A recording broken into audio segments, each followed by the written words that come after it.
Very good morning. See, in your previous class, in yesterday's class, what we had done, we just had some features of the village Palampur, and already I have said कि जो Palampur village है, that is an imaginary hypothetical एक village है जो कि उत्तर प्रदेश में hello ma'am.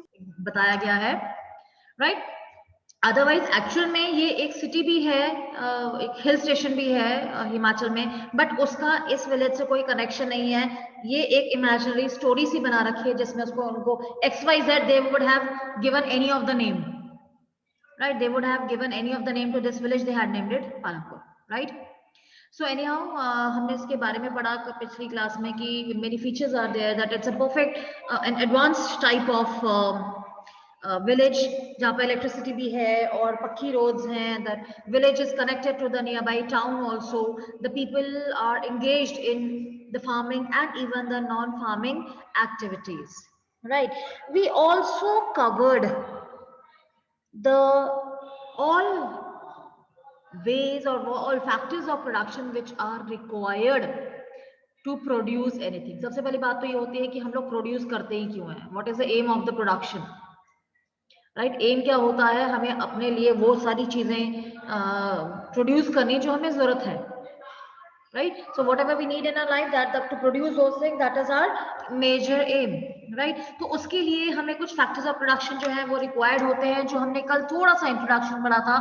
One is the land, one is the labor, third one is the capital, which is further divided or bifurcated into the physical capital and the human capital. Physical capital भी further divide होती है fixed capital और working capital में. ये सारा का सारा हम लोग कल पिछली क्लास में कर चुके हैं.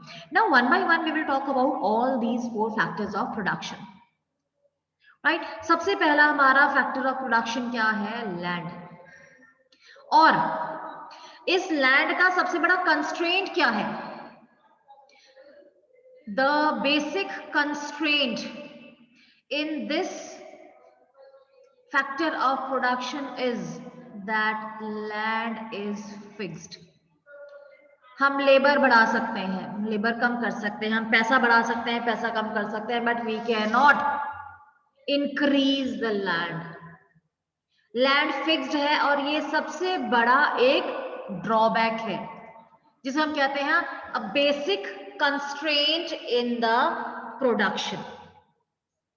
Basic constraint in the production, right?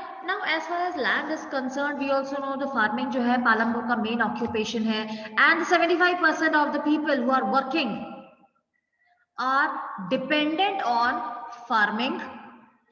या तो वो खुद farmers हैं या वो farm laborers हैं. Either they are the farmers themselves or they are the laborers, right? And how they are living, how much they are earning, it is totally related to what they produce and how much they produce on the farms. And as I said, the basic constraint का मतलब होता है रुकावट. Constraint का मतलब होता है रुकावट. तो बेसिक कंस्ट्रेंट जो है प्रोडक्शन राइज करने के लिए क्या है कि लैंड एरिया जो होता है वो फिक्स्ड होता है. उतना ही लैंड है और उसी लैंड पे हमने प्रोडक्शन करना है. इंक्रीज करना है अगर प्रोडक्शन तब भी उसी पीस ऑफ लैंड पे है हमें, तो we can not increase the land area, we rather can put more efforts to increase the production on the same piece of land, right? So as mentioned here, since 1960 there has been no expansion in land area, but later on some of the wastelands had been converted into cultivable land. See क्या हुआ कि जब population बढ़नी शुरू हो गई हमारी country में, तो काफी सारी जो पहले हम वेस्ट लैंड मानते थे, that waste land had to be converted to the cultivable land, right? तो उसके बाद धीरे धीरे क्या हुआ कि जितना भी वेस्ट लैंड है that could be converted into the cultivated land, वो सारा का सारा कंज्यूम हो गया. मीन्स जितना भी एरिया अंडर फार्मिंग आया जा सकता था वो सारा का सारा ऑलरेडी लाया गया. तो अब पॉसिबिलिटी नहीं है कि और ज्यादा एरिया जो है वो कल्टीवेशन के अंडर लेके आया जाए, क्योंकि जितना वेस्ट लैंड था, कुछ फॉरेस्ट लैंड थे या आई मीन जहां पर ऐसी खेती नहीं हो रही थी, फ्री पड़े हुए थे, वो सारे के सारे कल्टीवेशन में लगा दिए, या वो areas which were used as a pasture land for the cattles, that was also converted to the cultivable land. इस ढंग से तो जो एरिया अंडर फार्मिंग था that could be increased, but once it was all converted, now no land was left to be converted to the cultivated land. तो अब समस्या क्या हो गई, उतना ही एरिया है, उसी एरिया में प्रोडक्शन जो है वो इंक्रीज करना है। There exists no further scope to increase farm production by bringing new land under cultivation. Right तो क्या कल्टीवेशन या क्रॉपिंग बढ़ाने का तरीका क्या होता है, या तो और ज्यादा जमीन इकट्ठी कर लो, या जितनी जमीन है उसके ऊपर नए वेज या मेथड्स यूज कर लो। तो अब नई न्यू लैंड जो था या नई जमीन वो तो अंदर ला नहीं सकते थे कल्टीवेशन में, क्योंकि ऑलरेडी कर चुके थे। Now what was the way left? The way left was to apply more methods on the same piece of land to increase the cultivation. एक थोड़ा सा आप लोगों को मैं लैंड का एक इंट्रोडक्शन सा दे देती हूँ। That the standard unit of measuring land is hectare, though in the villages you may find land areas being discussed in local units such as बीघा या गीठा। See, यहाँ पर हम लोग किसकी बात कर रहे हैं? हम उत्तर प्रदेश के एक विलेज की बात कर रहे हैं। तो ये जो यूनिट्स है ना, बीघा, गीठा, ये सब उत्तर प्रदेश में ये यूज होती हैं। पंजाब में क्या यूज होता है? गज या मरला, ये लोकल यूनिट्स है हमारी। तो it differs from state to state, right. 1 hectare equals the area of a square with one side measuring 100 meters. 1 hectare it is 100 square meter, right? ये होता है एक measurement. So as I said कि हर state में अलग अलग उनके लोकल नेम होते हैं जिससे कि वो मेजर करते हैं लैंड को। नाउ एज आई सेड कि लैंड इज फिक्स्ड, और ज्यादा लैंड जो है वो अंडर कल्टीवेशन नहीं लेके आई जा सकते, because it is already been done. So is there a way one can grow more from the same land? उसी जमीन से क्या हम लोग प्रोडक्शन इंक्रीज कर सकते हैं? यहां पर अगर थोड़ा सा एक और इंट्रोडक्शन सा हम ले लें कि यहाँ पर क्रॉप्स उगती कौन सी हैं, what type of crops are grown here during the rainy season? Kharif farmers grow jowar and bajra, which is a cattle feed, right? It is followed by the cultivation of potato between October and December. Then comes winter season, जिसे रबी कहते हैं। रबी के time पे उगाई जाती है wheat. Wheat जो है रबी क्रॉप है, या हम इसे विंटर क्रॉप भी कह देते हैं, राइट। जो राइस है that is a kharif crop जो रेनी सीजन में उगाई जाती है, राइट। सो जब ये रबी क्रॉप उगाई जाती है ना, तो दैट इज व्हाट हैपेंस कि जो फार्मर्स हैं वो क्या करते हैं, इस रबी क्रॉप को कुछ तो अपने पास रख लेते हैं, कुछ सेल कर देते हैं, राइट। पहले तो अपनी फैमिली के कंजम्पशन के लिए रखते हैं, and what ever is the extra one, the surplus one, that is sold in the market. उसके बाद कुछ टाइम पीरियड के लिए वो शुगर केन भी उगा लेते हैं। शुगर केन से क्या होता है कि जैगरी बनती है, या फिर शुगर मिल्स भी हैं, तो वहां पर इसे भेज दिया जाता है। तो हम खुद ही देख सकते हैं कि हम एक ही साल में कितनी सारी क्रॉप्स उगाई गई। राइस भी उग गया, वीट भी उग गया, और बीच में कुछ टाइम पीरियड के लिए से पोटैटो भी उग गए, और जो ड्राई एरियाज है वहां पे ज्वार और बाजरा भी उग गया। समर्स के टाइम पे ये आपके वाटरमेलन्स हैं वो भी उग जाते हैं, कुकुम्बर उगा देते हैं। ये सारा का सारा 1 ईयर में ही हो रहा है। तो एक तरीका क्या हुआ, growing more then 1 crop in a year on the same piece of land, right? जिसे हम कहते हैं मल्टीपल क्रॉपिंग। ये आप लोग साइंस में कर चुके हो। Growing more than one crop on a piece of land during the year is known as a multiple cropping. जैसे कि आम फार्मर्स करते हैं, पंजाब में भी होता है ये, राइट, कि मल्टीपल क्रॉपिंग हो जाती है। सो ये पॉसिबल क्यों है कि इतनी सारी क्रॉप्स जो है कैसे उगा लेते हैं? सी फर्स्ट ऑफ ऑल तो that land is fertile. Secondly, because we are talking about the Palampur only, तो पालमपुर में क्या है कि the very good means of irrigation, a very well developed system of irrigation is there, electricity is there, right. तो इनके कारण क्या है, फार्मर्स जो है they can easily irrigate the farms, उन्हें मॉनसून पे डिपेंड नहीं होना पड़ता।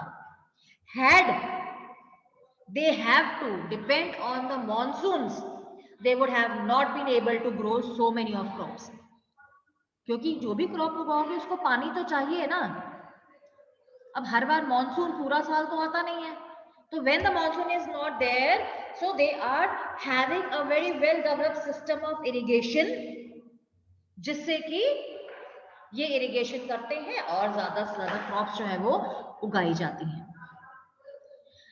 So the first few tubewells these were installed by the government। पहले शुरू में क्या किया, गवर्नमेंट ने हेल्प की लोगों की, ट्यूबवेल्स इंस्टॉल किए। धीरे धीरे क्या हुआ, लोगों ने खुद इंस्टॉल करवाने शुरू कर दिए। जैसे मैंने आपको बताया था पंजाब में भी ऐसा ही है कि maximum of the farmers they are having their own tubewells, and if they don't have they hire it, they take it on rent, but at any cost they have to be have with these type of system so as to increase the production,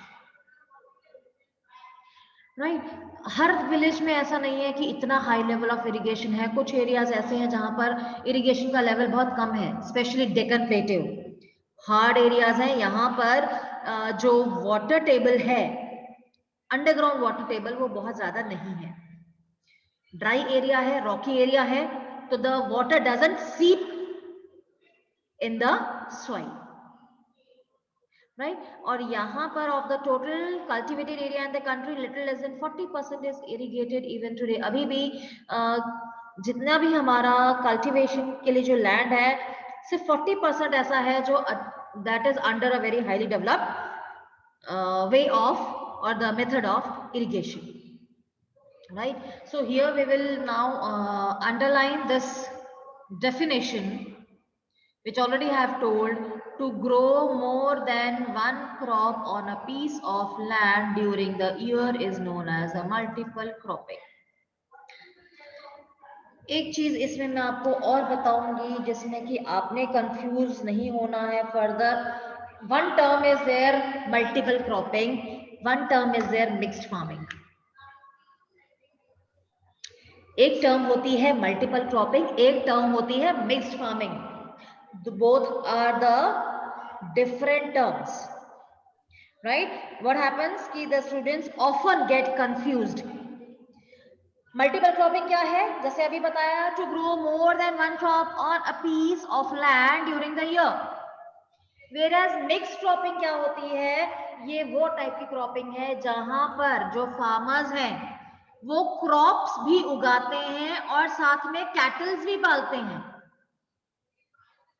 right? In mixed farming, the farmers they grow the crops and rear the cattle for their livelihood, or you can say they rear the livestock simultaneously,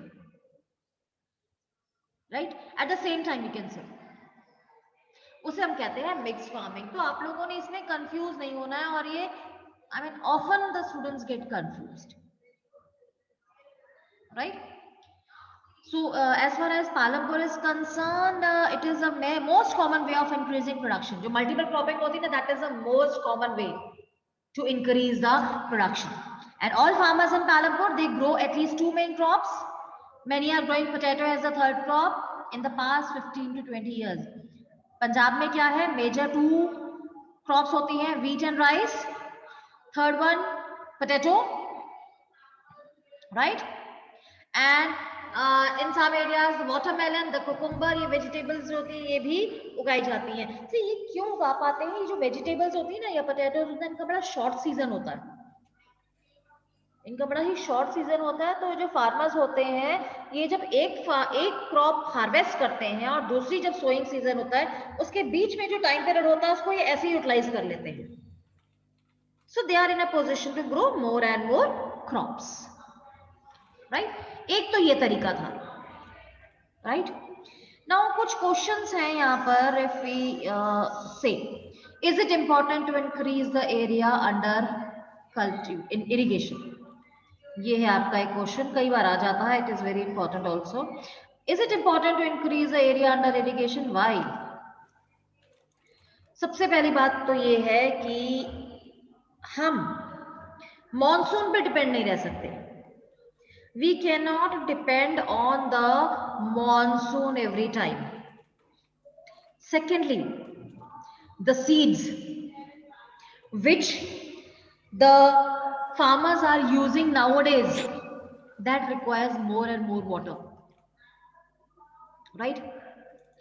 Apart from this, ये जो pesticides, जो chemical fertilisers ये जो use किए जाते हैं ना, इसके लिए भी बहुत सारे पानी की जरूरत होती है।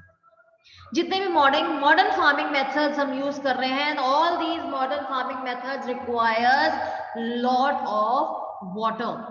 तो वो लॉट ऑफ वाटर की जो रिक्वायरमेंट है वो कम करने के लिए, पूरी करने के लिए से this is required, I mean the more area is to be brought under the cultivation, right. तो हमने एक तरीका देख लिया जिससे कि प्रोडक्शन इंक्रीज किया जा सकता है, that is the multiple cropping. दूसरा है modern farming, right? Second is the modern farming and yield, इसमें आपके टर्म आ रहा है for the higher yield. Yield क्या है? It is a crop measured as crop produced on a given piece of land during a single year। कई बार आपके लिए वर्ड आ जाता है yield। आप लोगों को याद होगा आपने क्लास 8th में भी चैप्टर पढ़ा था एग्रीकल्चर ज्योग्राफी में, उसमें ये yield वर्ड बहुत आया था, right? So yield क्या है? It is measured as every crop produced on a given piece of land during a single year। एक सिंगल ईयर में किसी एक लैंड के ऊपर कितनी क्रॉप प्रोड्यूस हो रही है, that is the yield। Total production भी कह सकते हैं उसको, एक सिंगल आप कह सकते हैं टर्म दे दी है, that is the yield, right. अब जब हमारी कंट्री इंडिपेंडेंट हुई थी ना, तो उस समय प्रॉब्लम क्या थी कि the problem of food shortage was there, right. Because we also know कि much of the land was, I mean after the partition of country कितना लैंड जो था वो पाकिस्तान चला गया था, राइट। तो plus the rivers are also there in Pakistan, irrigation की प्रॉब्लम आ गई, सीड्स हमारी अभी भी पुरानी ट्रेडिशनल चल रही थी which could not produce more, right. So उस समय क्योंकि ट्रेडिशनल सीड्स होती थी और मैन्योर्स होते थे, फर्टिलाइजर्स बड़े नेचुरल से होते थे, तो these things don't require much water. अब आप लोग अगर अपने घरों में आसपास कोई प्लांट्स वगैरह लगाते हो ना, तो आपने नोट किया होगा उनको इतने पानी की जरूरत नहीं होती। Why? Because that are you are not using chemical fertilizers है, राइट। आप एक आम सीड्स उसमें यूज कर रहे हो, ट्रेडिशनल सीड्स यूज कर रहे हो, राइट। इवन अगर आप वहां पे मैन्योर्स भी यूज कर रहे हो ना, अगर आपके घर माली आता है ना, तो आप कभी से पूछना वो क्या यूज करता है, तो ही विल टेल यू कि he is using the cow dung as a natural manure, right. लेकिन हमारी कंट्री जो थी वो इस ट्रेडिशनल सीड्स को अफोर्ड नहीं कर पा रही थी। At that time after the independence the country was not able to afford the agriculture or the farming using these traditional seeds। Why? Because the population was increasing, many of the say refugees had come to India, इन सबको feed करना है और traditional seeds जो थी वो इतना produce नहीं कर पा रही थी। तो the scientists जो थे हमारे, अब वो इस चीज पे वर्क कर रहे थे कि प्रोडक्शन कैसे इंक्रीज किया जाए। सो इन 1960s जो हमारे जो साइंटिस्ट इस चीज पे वर्क कर रहे थे 1960s में, वो एक रेवोल्यूशन लेकर आए जिसमें कि उन्होंने एक नई तरीके की सीड्स बनाई which was HYV seeds, high yielding variety seeds. High yielding variety seeds का मतलब क्या होता था कि that could produce much greater amount of grains on a single plant. HYV seeds के क्या फायदा होता था कि एक सिंगल प्लांट के ऊपर बहुत सारे ग्रेन्स जो थे या greater amount of grain could be produced, and this was introduced, this HYV seeds were introduced for wheat and rice. Wheat और राइस में ही ये HYV सीड्स जो थी वो उस समय इंट्रोड्यूस हुई, और उसका रिजल्ट क्या हुआ, that on the same piece of land now there was tremendous increase in the production of wheat and rice.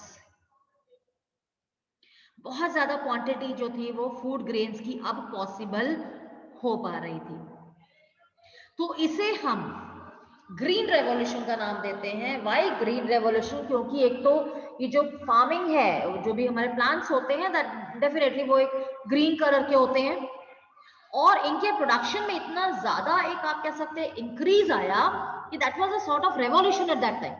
So it was known as a green revolution. अब एक और रेवोल्यूशन की अगर मैं बात करूं, revolution in the production of milk and milk products. अब क्योंकि मिल्क व्हाइट होता है तो उसका नाम रखा गया था व्हाइट रेवोल्यूशन, राइट, जिसके बारे में हम फिर कभी पढ़ेंगे. वो मैं सिर्फ आपको थोड़ा सा कोरिलेट करने के लिए बता रही थी, राइट. अब ये जो HYV सीड्स थी वो तभी काम कर पाती थी when they were accompanied by plenty of water, right, plenty of water and also chemical fertilizers and pesticides. ये सारी चीजें होंगी तो HYV सीड्स काम करेंगी, नहीं तो नहीं करेंगी, right. It needed plenty of water and chemical fertilizers and pesticides to produce best results. तो जो मॉडर्न फार्मिंग थी वो कैसे प्रोड्यूस कर सकती थी? They had to be have a combination of HYV seeds, irrigation, chemical fertilizers and pesticides. जब ये चारों चीजें होंगी तभी HYV seeds जो है वो सक्सेसफुल होंगी, तभी वो ज्यादा प्रोड्यूस कर पाएंगी. Otherwise the production or the HYV seeds will not be a successful one. Plus ये जो wheat और राइस जो था या जो ग्रीन रेवोल्यूशन था, that was introduced in North India, Punjab, Haryana, Uttar Pradesh. South India जो था वहां पर ये इतना ज्यादा नहीं रहा. सो इसके कुछ ड्रॉबैक्स भी थे ग्रीन रेवोल्यूशन के. The farmers in these regions, they had to set up the tube wells for irrigation. They had to make use of HYV seeds, chemical fertilizers and pesticides. Right? इसके अलावा उनको क्या जरूरत पड़ रही थी? They had to purchase the machinery, tractors, threshers. तो ये एक महंगा काम था. अगर आप कहें कि पुअर जो फार्मर्स हैं वो इस चीज को अफोर्ड कर पाते, वो नहीं कर पाते थे, क्योंकि हर कोई इतनी मशीनरी जो है वो परचेज नहीं कर सकता. Plus HYV seeds were also expensive, chemical fertilizers were also expensive, but the result was, you can say, a very positive one. What was the result? That from the traditional variety of seeds, 1300 kg per hectare could be produced, but with the HYV seeds, 3200 kg per hectare was produced. So you can simply see that what a tremendous increase had been there. Tremendous increase had been there, right? So these farming methods, ये जो modern farming methods हैं, ये सारे के सारे जो है ये बहुत जरूरी रहे हैं to make these HYV seeds a successful one, right? HYV seeds, fertilizers, pesticides, dams, electricity, pump sets, canals, and so on. अगर ये मॉडर्न फार्मिंग मेथड्स नहीं होते तो शायद हमारा प्रोडक्शन जो था वो अभी भी इतना ज्यादा नहीं होता, right. Now what were the demerits of the green revolution, that we will discuss in the next class.